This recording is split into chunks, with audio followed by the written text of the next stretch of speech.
honestly, I will love it if we beat them. Love it. Hello everyone and welcome to another edition of the Warm Down. Today I'm joined by Rene Meulensteen, former Manchester United first team coach, and boy, we got an absolute treat for you guys in store today. We're going to talk about all sorts, from Ronaldo, we're going to talk about Fergie, we're going to talk about his playing career, how he got into coaching. Rene, thank you for joining us. No problem. Are you well? Yeah, very well. Yeah, very well. Right, we've already basically just done a podcast sitting in the other side of the room, but we'll get stuck into this. So let's talk about your playing career. You started coaching professionally before you finished playing, didn't you? Not necessarily professionally. I did start my coaching as young as 16. I was obviously still playing, but in my local club where I grew up and where I played my youth football, you know, obviously they were always looking for, you know, for young coaches, and I had an interest in it. So I thought I'll give it a go. When I was 16, I was working with 8, 9, 10 years players of 10 years of age. And that was through the Coerva. It was the Coerva method that first got you in? No, not necessarily, because when I started coaching, obviously you try to do the things that you've learned obviously from your own coaches, but you start to develop an interest. And you know, obviously at that time I also started quite early to do my my sort of youth coaching, you know, certificates and everything. And in that time, Will Curve was very big in developing his method at the time. And I can remember walking through a nearby village, and in a bookstore there was a book, and it says the complete plan for the ideal footballer, written by Will Curve. So I walked in, had a look at the book, looked at the outside of the book and the back, and I saw some pictures of, you know, big players at that time, and started to read the preface, and that really caught me, that preface, because when I saw it I thought, it's so simple basically what he says, and so true. So I I bought the book and used it basically as part of my coaching philosophy from then onwards. And also to improve your own playing as well. Yes, because I was still young enough then. I was probably, you know, what was it, 20, 21, 22, so I was still playing at sort of, you know, the third tier of football in Holland, but at the same time was trying to combine it with, you know, coaching and doing the, what do you call it, the coaching courses. And it was Curva that got you out to the Middle East? Yeah, eventually I managed to, I've done my different coaching badges, and then in Holland I was going into the coaching level 1. It was difficult to get on it, but I got on it through what it's called in Holland the CIOS. Let's say it's a Central Institute of Sports Education. So you can have different directions. Obviously I chose football, and that was great. And my final assignment I based around the Curve method. So I produced a video of about 20 minutes, which with a professional camera crew, it cost me at that time about £3,500, which I borrowed from my brother, and I still thank him for that. And I managed to get it to the journalist that actually wrote the preface of Will's book, so he knew him and etc. And that's how I got in touch with him. And then in '93, that's where I finally, you know, got an offer from Will Curve, because he was moving from Dubai to Qatar to do a different project, and if I could, you know, join him and help him. And you went out there and you started coaching? In '93, yeah, that's when I basically finished my football. I was 29 at the time, and I flew out there, and then we were responsible for sort of the whole technical development of all the, let's say, to build everything from 12 years and younger, because there's nothing existing at that time. So that was a really interesting period working with him, alongside him for nearly 4 years. Right, so how does one go from being a coach at basically grassroots academies in the Middle East to getting the job to be doing the Manchester United youth coach? How does that happen? Yeah, I think it's a good question, because a lot of people think, exactly how does that happen? But whilst I did my coaching badges in Holland, I also knew it's going to be very difficult for me to eventually do the pro license, because I haven't had, you know, an extensive, you know, professional career as such. And there's always, you know, varies, but also political reasons why people are given it or not. And not necessarily a top professional player doesn't necessarily make a good coach. So there's different qualities to be needed. But I thought to myself, there's different, you know, coaching courses all over the world. So I went to England in '95. Whilst I was in Qatar, I did '95. I did the international prelim course. No, that was '93. Sorry, '95 I went for the full batch.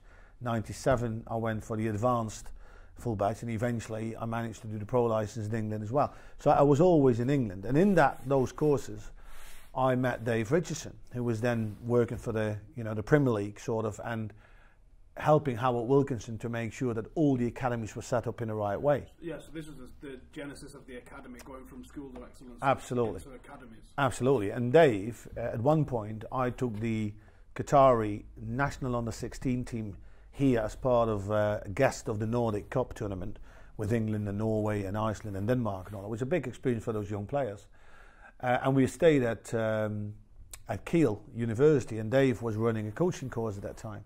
So it was a great opportunity for me to basically show what we've done with those kids from the age of 8 who are now 15, 16. So they were all kids, from Qatar, very tiny, small country, but very, very skillful. And Dave said, well, this is something what we need here in England. Would you like to come and work in England? I said, yeah, of course, no problem. So Dave was tried with different clubs to get me in, and nothing really worked until Les Kershaw, for the then academy manager for Man United, contacted Dave and said, listen, Dave, we are got these academies now, we all got all these young kids, etc., but we are looking for a coach that can really develop the technical side. Again, we can't find anybody, at least not in England. So Dave says, well, I understand your problem. He says, I do have somebody, but he's not English.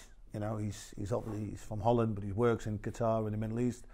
He's had his coaching education through Wheel Curver, and that's how we set up a meeting at one point with Les.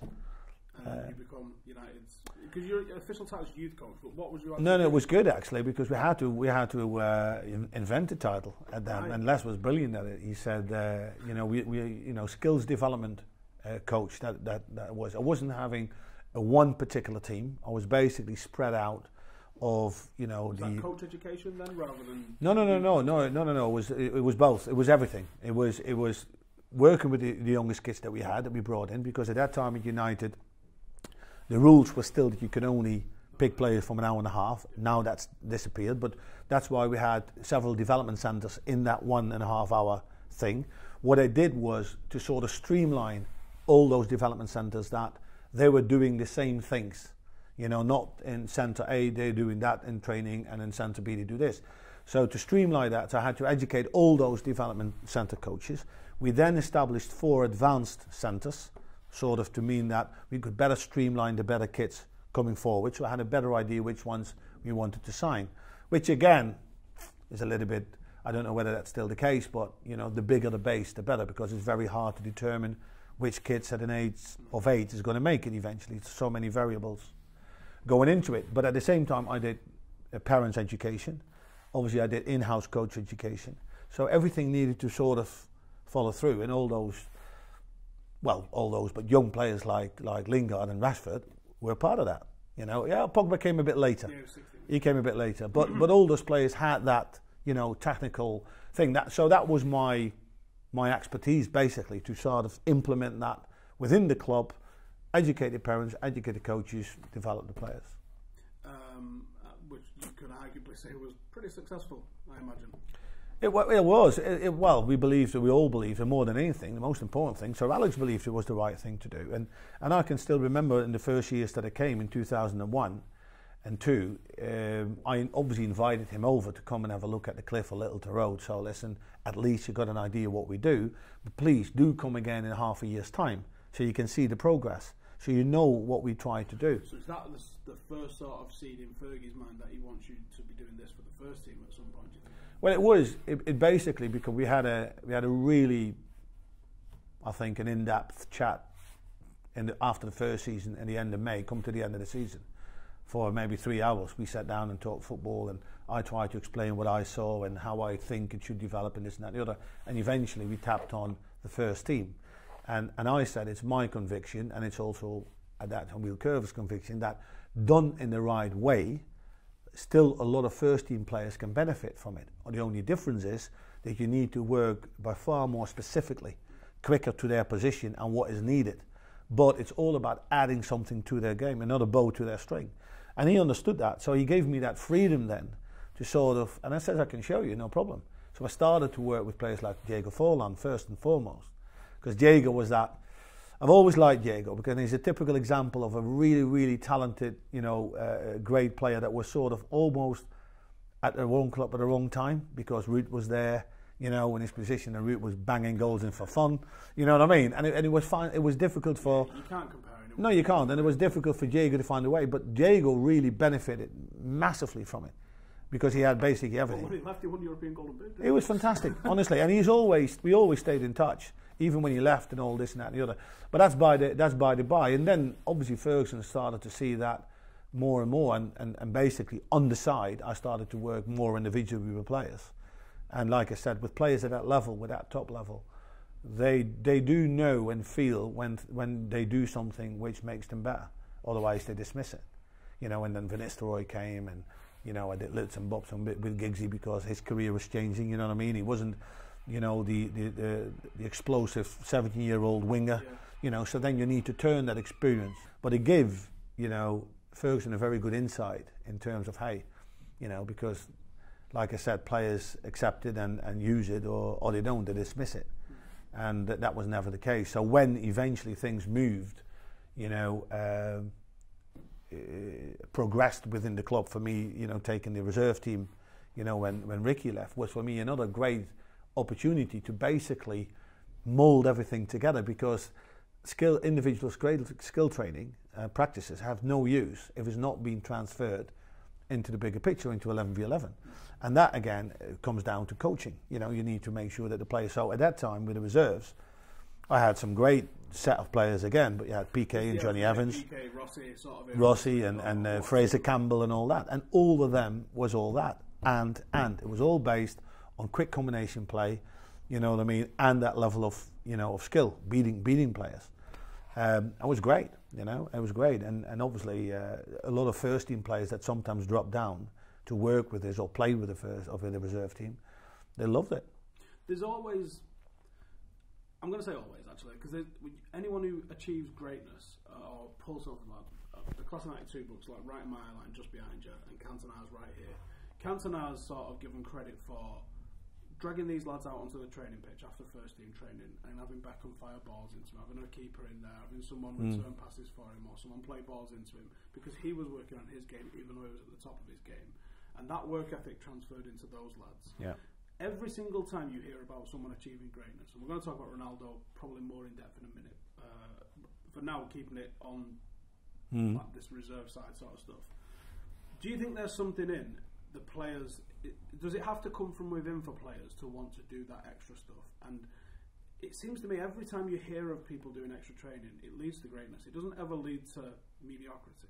No. And that's so true. I mean, the highest performers and the highest achievers, whether in sport or outside sport, doesn't matter, always comes from within to some extent, because there is a determination. That determination comes from a love for the game, a love for something, or the passion for something. And that's why they don't see it as a burden. The extra work is just a normal thing that they need to do to get better and to achieve greatness, because that's what everything ultimately wants to do it for. And yes, and it's not a surprise why, and as I always said, I was in the lucky circumstance to work, for quite some years with those highly talented, motivated players.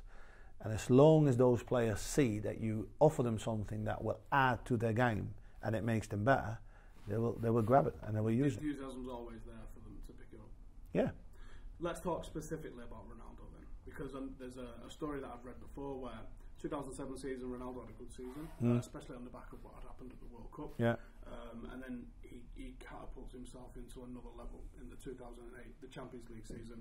So you had a conversation with him before the start of the season, and it said you've scored 23 goals. Yeah, it came all about because obviously Ronaldo in that season was obviously suspended for the first 3 games or 4 games, I think, I can't remember.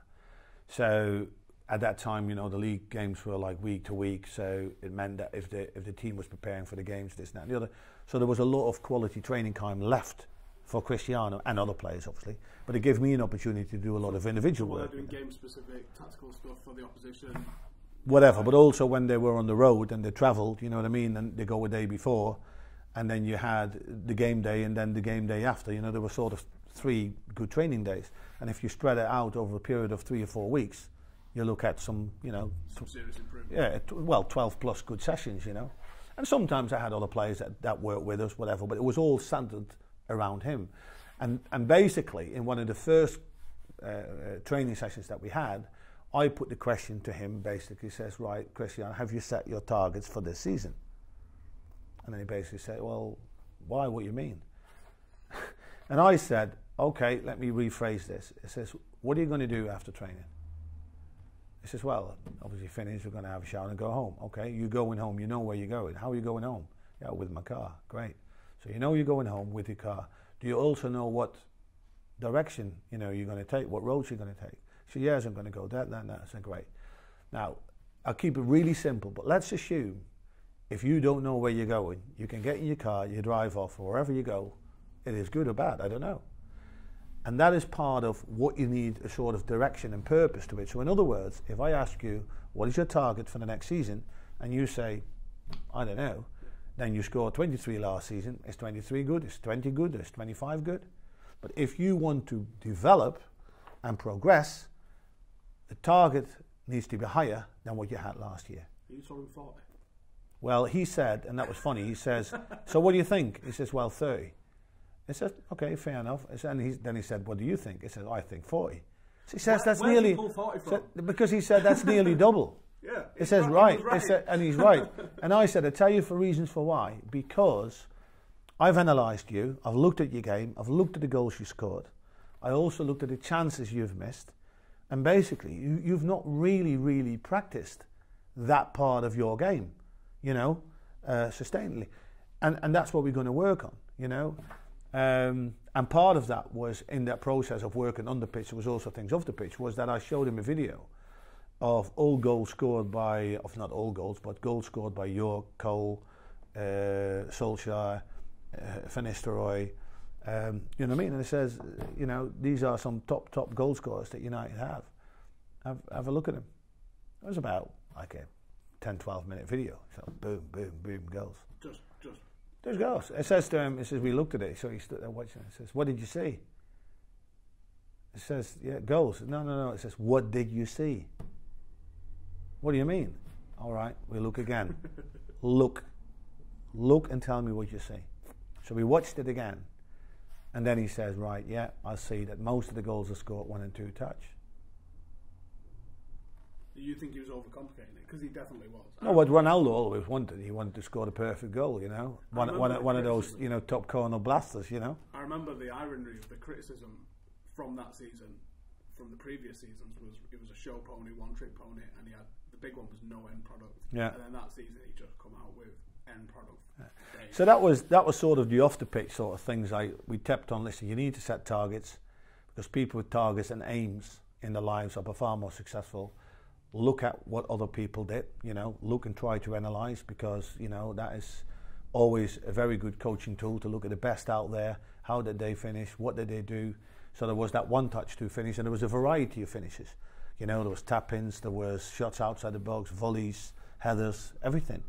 And I said, and then the next thing is that these players are very, very aware where they are in and around the box.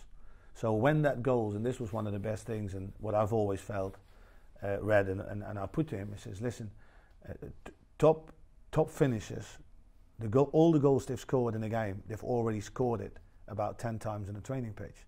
So when that ball comes in, whether it's a header, they already know, that's that ball, boom, because it's in their hard drive.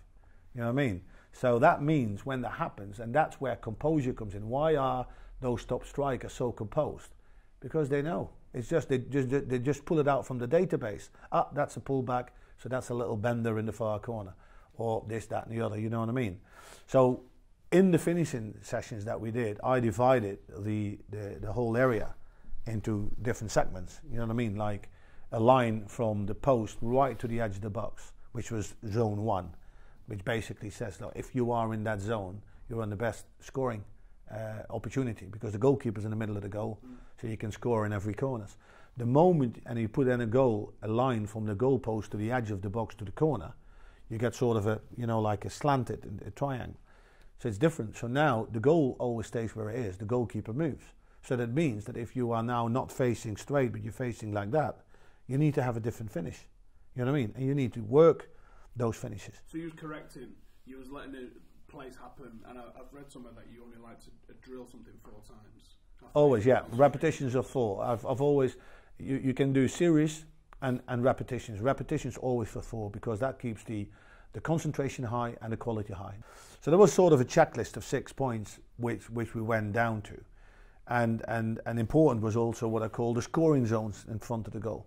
You know, zone 1 straight in front of the goal, and then you had another 2 lines that go from the post right to the edges of the box, which then creates, you know, zone 1, zone 2 left, zone 2 right, and zone 3s. Zone 3s is possibly the most difficult zone to score from. Where's that? So if we're looking at, probably not going to be able to see very much here, so we're looking at an 18-yard box here, the goal being here, are we talking on? Yeah, those angles. So if the goal is here, this is zone 1. You put a line here and a line here. Mm-hmm. So that area and that area is zone 2. Yes, and where a lot of goals are scored from. Yeah. And this is zone 3, so basically most of the time it's not impossible. Players have scored. Most likely you look for a cutback or a cross. But you need to cover all those areas. You know what I mean? And then you start to work on, you know, 1-touch finishes, 2-touch finishes. Where's the service coming from? Is it coming at you? Is it coming from the side? Is it coming from behind? You know what I mean? And that was just a constant, you know, routines that we did in those series in repetitions of 4, you know. And then the last thing is obviously to making sure you hit the right area in the goal. So you know where the goalkeeper is in certain ways, but then you need to look what is the best target area. Is it top corner? Is it low, hard? Is it, you know, whatever? The opposite cheek is what I've always been told. The opposite cheek is usually where you want to be aiming, just inside the post, so the cheeks of the goal. Yeah. Well, that's always as long as it goes in most of the time. And that is the other thing that I basically spoke to Cristiano about. It's like I said, imagine you're wearing an invisible rucksack, and every time you score in training, yeah, there's one in the back. And like I said, that's basically filling your hard drive. Big rucksack now. He has a big rucksack now. And like I said, because every goal you're going to score from now on, you've already scored it on the training pitch. Always remember that. And that gives you that, you know, that calmness in the box, but also the precision, you know. Where does he rank in terms of the greatest ever? Because I think he's in the conversation for the greatest ever at the moment. Not just the current best, but where does he stack up for all time for you? Well, it is, and I always find it, you know, sometimes a bit of an unfair discussion as such, because, you know, at times in certain periods, you know, you had Di Stefano and Puskas, and then you had Beckenbauer and Cruyff and Best and Pele and Maradona and, you know, and Ronaldinho have been up there. But if you look in how the game is developed and everything that goes around, the pressure, the amount of games and this and that and the other, and you look at the games that Ronaldo has played, and you look at the number of goals he scored, the number of important goals he scored. I mean, you know, yes, and there's always this discussion with Messi, and I think, to be fairly honest, Messi and Ronaldo have pushed each other to unbelievable heights. You have to be very fortunate that we had two of those players playing in this era.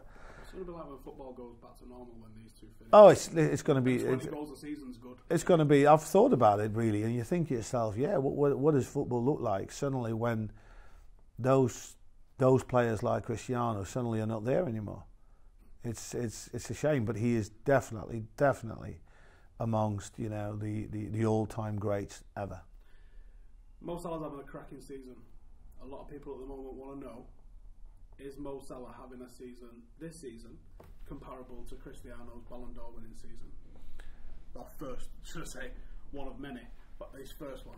That season where we won the Champions. Well, I think so, yeah. I think he's definitely, and he should be one of the contenders. It all depends again how this Champions League campaign is going to finish.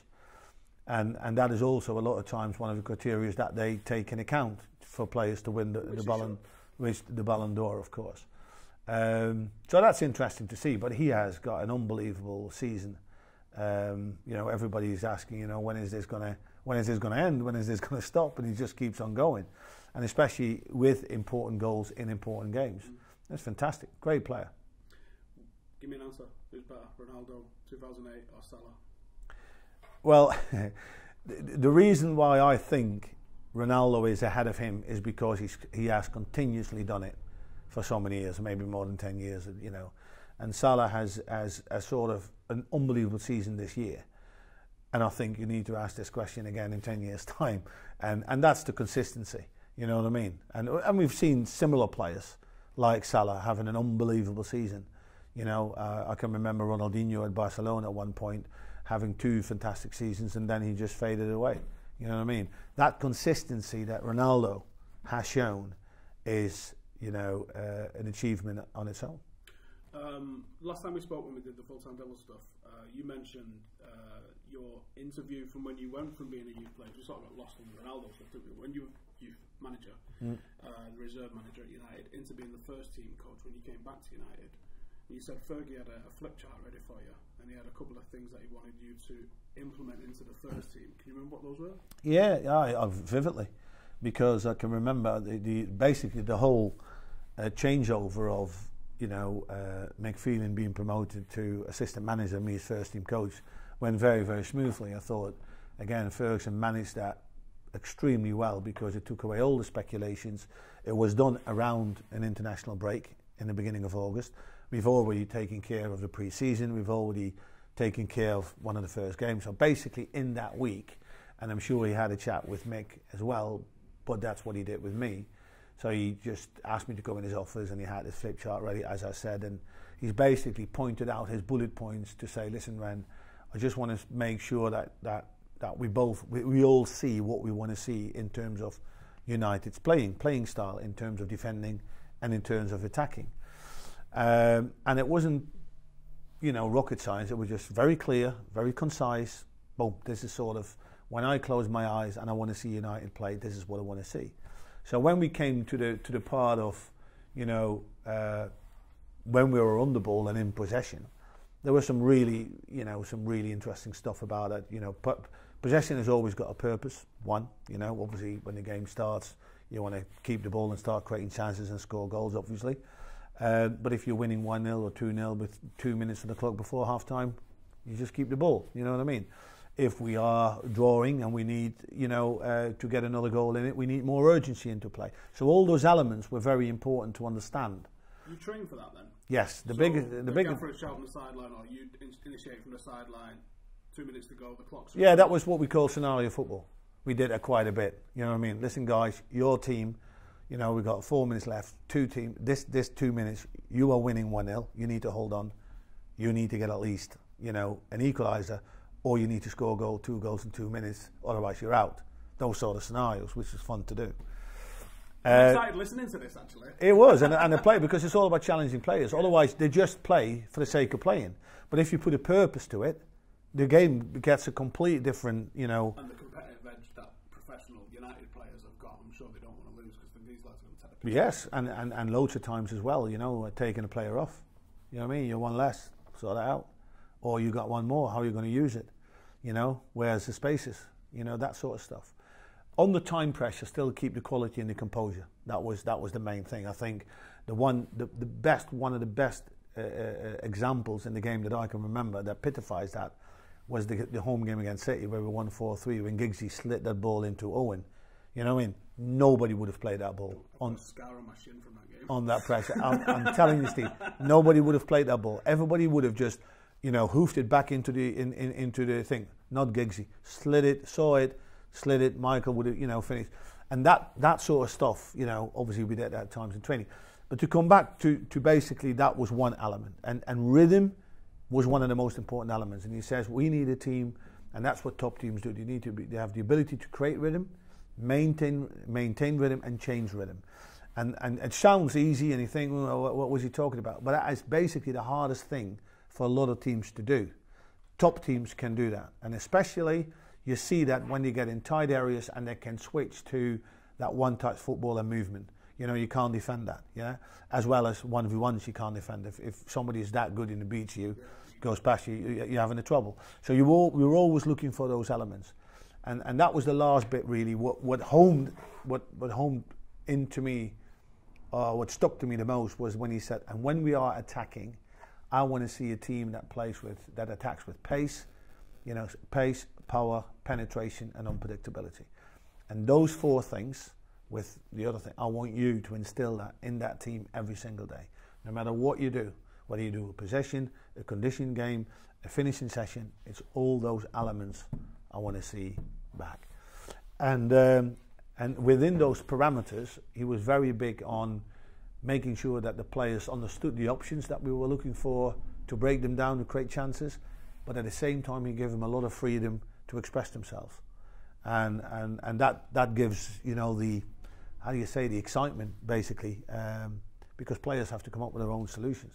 2 questions I want to ask right at the same time, and if I ask one of them now, I'm going to lose the other one. So that one's written down, and I'll get to that one in a second. That's the 99 versus the 2008.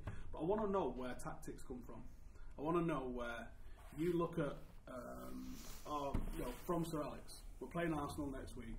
We were watching the Arsenal goal earlier, some of the Arsenal goals that we had the 2009 and 2010 season.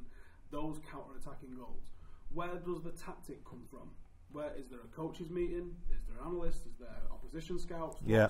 How does the tactic come from? Yeah, a combination of all, basically, Steve, because obviously you got scouts, you know, that bring in the reports and everything. At that time we were working, or I was working very closely with Simon Wells, the video analyst, who is I believe still in the scouting setup now. But Simon was extremely good at his job, because he was not very good only at being an analyst and putting video clips together. He understood the game, and he understood what United stood for.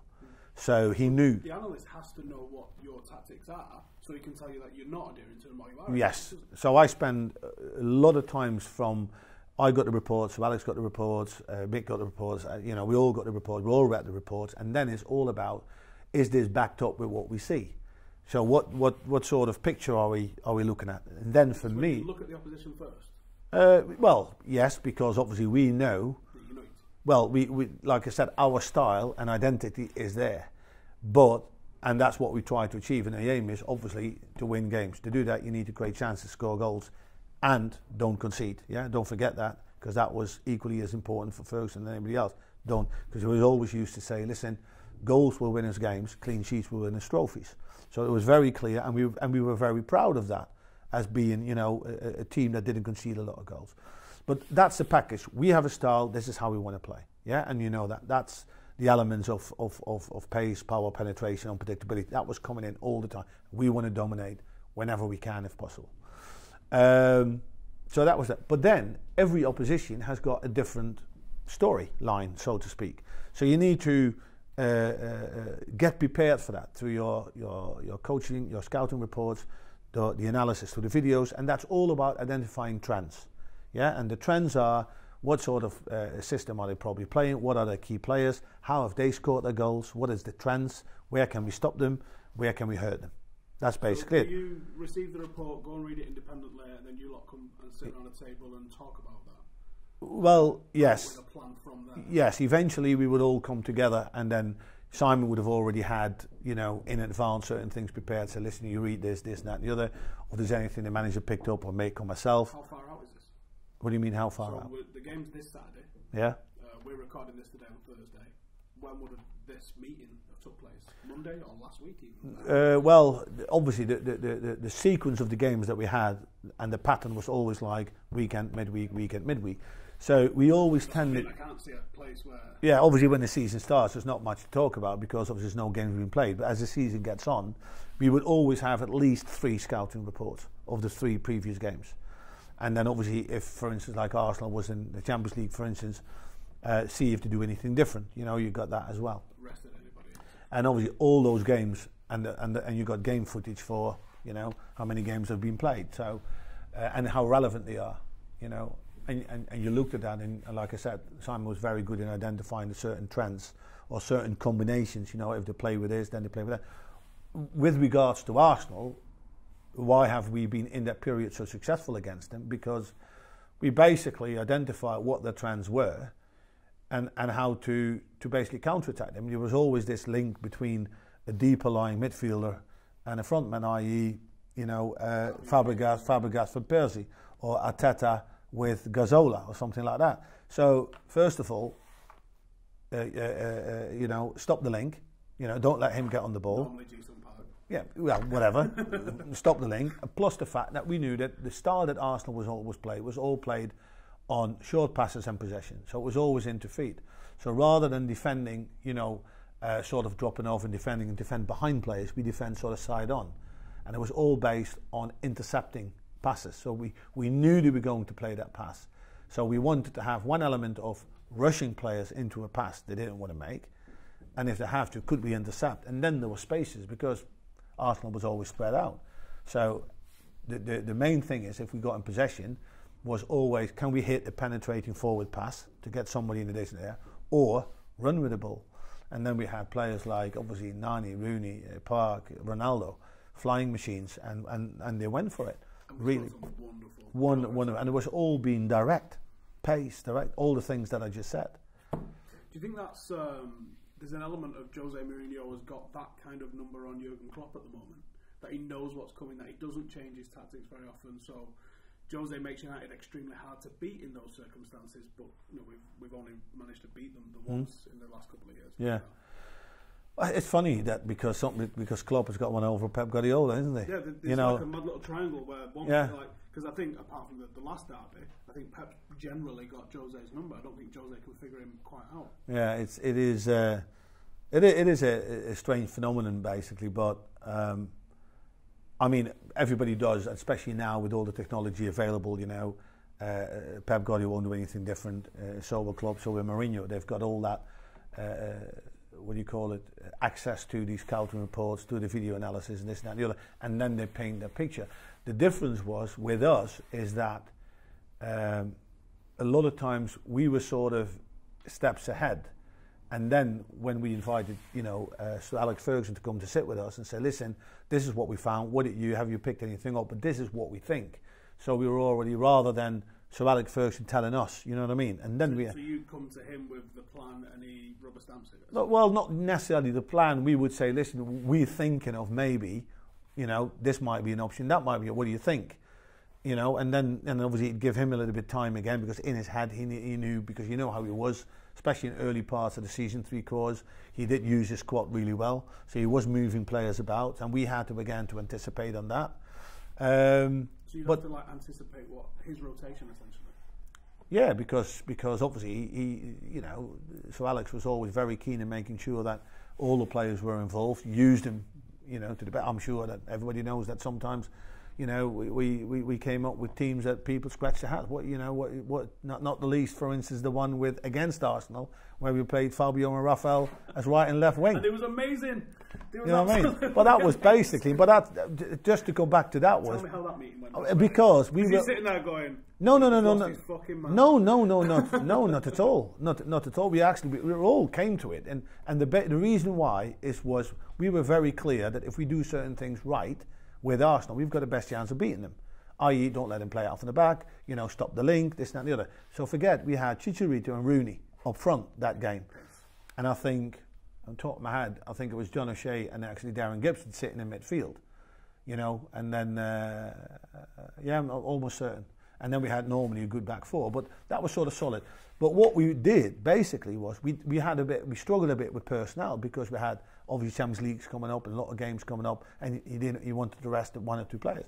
And I said to keep that energy high, and obviously Fabio, Rafa, they were used to sort of play as wing backs. I'm crazy. Yeah, but they would be able to maintain that at least for 45 minutes. So constantly in the face, constantly chasing things down, constantly, pushing them. Exactly. And it worked.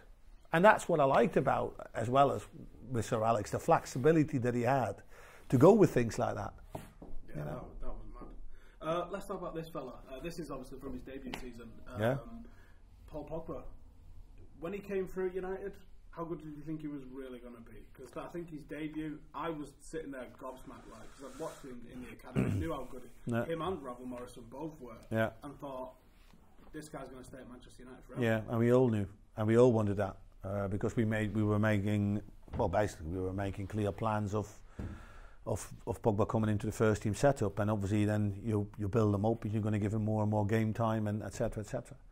So that was all penciled out. Obviously, it didn't work out eventually, because obviously the club, you know, and agents that got involved couldn't work out, you know, and you know how it goes. And then eventually, you know, the decision was made that he could leave, and he went to Juventus. Now that he's returned, where does he stack up in terms of the best midfielders in the world, and how good can he be for United? What's his strengths? You've seen him up close and personal in training day to day. Yeah, his strength is definitely, you know, box to box. You know, he needs to be a powerhouse in midfield. He needs to get his sloppiness out of the game. You know what I mean? He needs to, because he's a good passer of the ball. He's creative. You know, he's got a good shot outside the box. He needs to be that threat. You know what I mean? But he needs to understand that at times he also needs to be that sort of calming influence, and like Michael Carrick, you know, just keeping the ball. You know what I mean? Rather than just giving those silly passes away. You know what I mean? He needs to get that immaturity out of his game. You know what I mean? He needs to be the one that can create and change rhythm. You know what I mean? Whereas Matic, for instance, is probably not the person that can do it. You know, Matic is very, you know, takes a lot of touches on the ball, and there's a danger that that the game gets laboured and slow. And you need players that can say, no, now give it to me, and I go bump, bump, bump, bump. You know what I mean? Do you think that 3 works? Because in my head, last season, our best performances was Carrick, Herrera, Pogba as a midfield 3. Yeah. This season, I assumed Matic comes in to replace Carrick. Yeah. He's not the same player, but he can do a job that Carrick does. Herrera, Pogba, midfield 3. It should work. It didn't work. Largely, it worked against Spurs last weekend, but yeah. Well, I think. See, I think at the end of the day, and that's one big thing I think for Mourinho anyway, but all the players are such. But there's always 2 sides to the game, isn't it? The attacking side and the defensive side, and that is something which is, I think, is not one of Pogba's strengths. You know what I mean? But it has to be done in the right way. So it is finding that.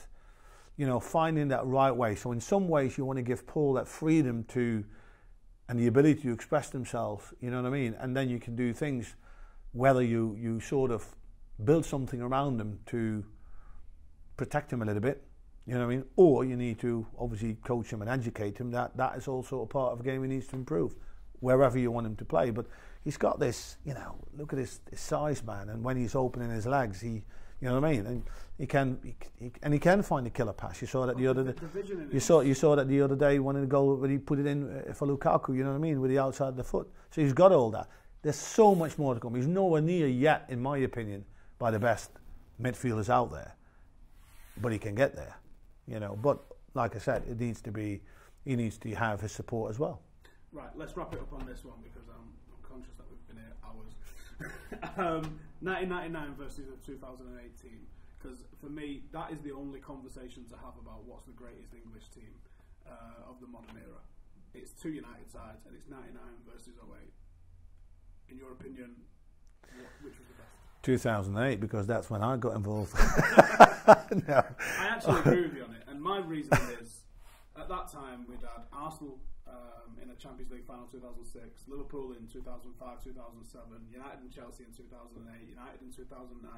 English football was dominating European football, and United dominated the Premier League in that time. Won 3 back-to-back, 3 Champions League finals in 4 years, Champions League winners. How can anyone sit there and compare any other English team to that? Well, I agree, and it was a unique team with unique players, absolutely. And that's, I think, as well, as people sometimes are too quick to jump and say that's the greatest team ever. No, consistency comes into it. We talked about it in terms of, you know, the personal achievements of Cristiano Ronaldo. Well, let's say with Salah having a great season. Yes, at this moment we've got new champions, you know, which have a fantastic season. But the consistency that United have done it over many, many years, but especially in that era, in that period, was unique. Did it come easy? No. Titles back to back, because from the outside that can look quite simple. Yeah, well, nothing comes easy, but again, it comes down to a combination of factors that one. So Sir Alex Ferguson at that time, he knew the Premier League, you know, inside out. You know, was the inside of his pocket. He could read, and he knew. And I always remember he used to say, "Listen, by the end of January, if we are top of the league, or if we're not more than 5 points off, we're in a good position." You know what I mean? That sort of thing. And like I said, he used this quote well. The players were all the they felt valued. You know, he used the squad really well, and it was not in that period. You know, if we were going to win anything, what were we going to win? And obviously the priorities was always Premier League, Champions League, you know, and then FA Cup and Charity Shield as such, or the Carling Cup, whatever you call it, the Carabao Cup now. And basically the only one in that period that I was there that we sort of missed out on was the FA Cup. You know, for whatever reason, we got to finals, we got to semi-finals, but never won it in that time. How big a miss was Darren Fletcher when we couldn't play against Barcelona? He was definitely a miss, but that's with every good players that you've got at that time. But especially those two finals that we played, we did play in at that time, in that era, also for Barcelona, who dominated Barcelona as such, and they were exceptional. I can still remember speaking to Pep Guardiola a few months after that when we were in pre-season in America and we played Barcelona and Washington, and I got a few minutes with him in the outside the dressing room, and he summed it up. He says, "Yes, I know Rene and da." He says, "But I've got Messi." Summed it up for me. You did have Messi. Yeah, of course. On top of that, he had an array of other good players, but he had Messi, and look at him now. I mean, look at Barcelona now. Normally Messi was fit. I think he's now 80% of what Barcelona is. Every time he doesn't start or doesn't play, they struggle. So that's going to be an interesting one. Live with Barcelona without Messi. Yeah, God, yeah, it's coming. It is coming. Yeah, absolutely. Rene, thank you very much. This was absolutely fantastic. No problem. You guys at home have enjoyed that. Let me know in the comments who you want to see come on next. I'm going to steal Rene's phone and I'm going to go through all his numbers and see who he's got. Thanks for watching. I'll see you in a bit.